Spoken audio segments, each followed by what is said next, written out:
میری نظر میں صرف عرب دنیا نہیں بلکہ وسطی ایشیائی اسلامی ریاستیں پاکستان کے ساتھ اسی طرح کے معاہدات کرنا چاہتی ہیں۔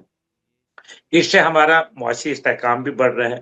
جو پچھلے سال کے معاہدات ہیں تقریباً $12 بلین کے ہیں، جس کے اندر ہم نے اسلحے کی ایکسپورٹس کرنی ہے، کیونکہ پاکستانی اسلحہ جو ہے اس کے اوپر کسی قسم کی قدغن نہیں ہے کہ آپ اس کے خلاف استعمال کر سکتے ہیں، اس کے خلاف نہیں کر سکتے، اس کے ہم پرزہ جات دیں گے، اس کے نہیں دیں گے، اس کے لیے ہمارے پائلٹ ہوں گے یا نہیں ہوں گے، وغیرہ وغیرہ۔ جبکہ دنیا کے اندر امریکی اسلحہ کا یہ ایک سب سے بڑا مسئلہ ہے۔ سعودی عرب کے لیے ایک اور بہت بڑا چیلنج ہے۔ سعودی عرب ہو گیا، ترکیہ ہو گیا، ان کا زیادہ جو سعودی عرب کا اسلحہ ہے وہ امریکی بیسڈ ہے، اور امریکی بیسڈ اسلحہ اسرائیل کے خلاف استعمال نہیں ہو سکتا۔ یہ چیز کو بھانپتے ہوئے کہ اسرائیل کے ایک توسیع پسندانہ عزائم ہے، وہ خطے کے اندر اپنے سرحدوں کو بڑھانا چاہتا ہے، جس میں سعودیہ اور ترکیہ کو بھی وہ شامل کرتا ہے، اور بڑا کھلے عام اس بات کے اوپر گفتگو کر رہا ہے۔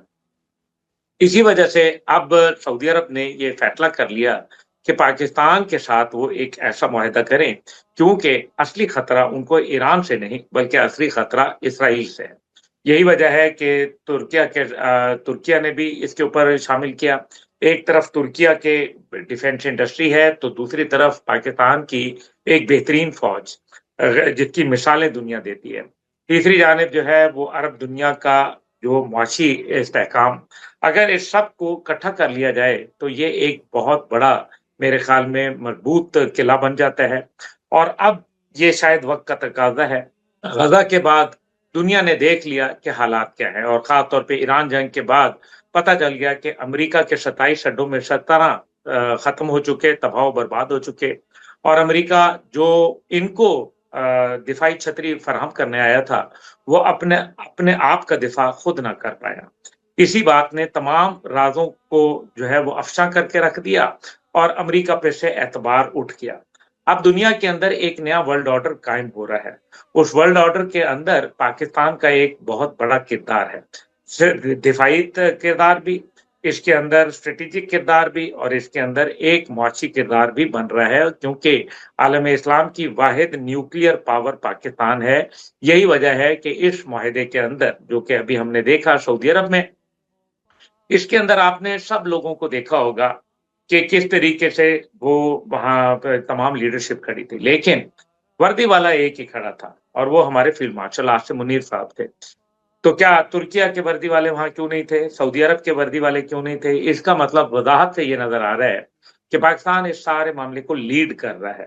یہ ایک اچھی بات ہے۔ میرے خیال میں پاکستان میں نظام تبدیل کرنے سے پہلے لگتا یہ ہے کہ ہمارے جو مقتدر حلقے ہیں ان کے اندر یہ سوچ ہے کہ پہلے معیشت کو مضبوط کریں گے، پھر باقی نظام کے اوپر بات آئے گی۔ اس لیے معیشت کو مضبوط کرنے کے لیے جو ہمارے پاس ابھی ٹولز موجود ہیں، ایک ہم نے ایران کے ساتھ $10 بلین کا معاہدہ کیا ہے تجارتی، وہ ابھی انشاءاللہ تعالیٰ اس سال کے لیے ہم نے کہا ہے کہ $10 بلین کی تجارت کی جائے گی۔ بہرحال دیکھنا یہ ہے کہ کیا پاکستان کے پاس اتنی صلاحیت ہے کہ وہ $10 بلین کی تجارت کر پائے گا، تو یہ ایک میرے خیال میں سوال یقیناً بنتا ہے، لیکن کوشش پوری جاری ہے۔ تو ایسی صورت کے اندر میری نظر کے اندر بڑی وضاحت سے مجھے یہ نظر آ رہا ہے کہ آنے والے وقتوں میں انشاءاللہ تعالی ہم بہت بہتری کی طرف جا رہے ہیں۔ اس میں نہ صرف آپ کو چھوٹے ممالک جو عرب ممالک ہیں وہ شامل ہوتے نظر آئیں گے، بلکہ وسطی ایشیائی ریاستیں بھی اس کا حصہ بننا چاہیں گی، اور ملیشیا اور انڈونیشیا کا بھی جھکاؤ پاکستان کی جانب ہوگا انشاءاللہ۔ سوشل میڈیا پر سب سے قدیم اور سب سے ریلائبل برانڈ درس قرآن.com